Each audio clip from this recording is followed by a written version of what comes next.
میگه دست و پا گر بشکند با نسخه درمان میشود، چشم گریان با دمی با بوسه خندان میشود.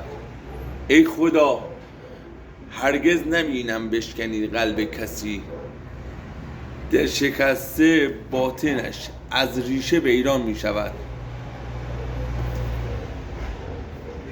انشالله قلب کسی نشکنه، دل کسی رو نشکنیم.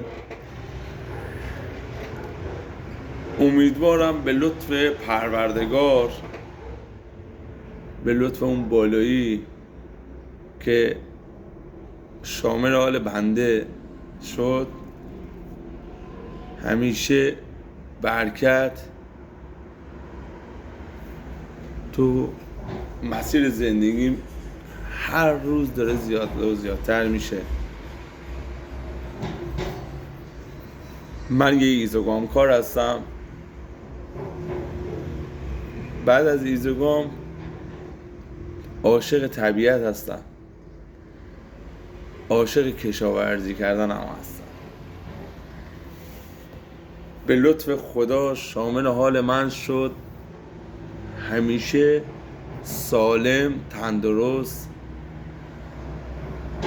هستم، همیشه روی شاد، خیلی خوب میخوابم، خیلی هم خوبم بیدار میشم. دوست دارم ویدیوی من در یوتیوب دنبال کنید،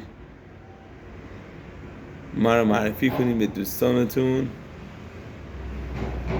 انشالله در این نزدیک بیشتر همدیگه رو میبینیم، کنار همدیگه هستیم. میدونم به لطف خدا همه ما میتر کنیم. پایدار باشید.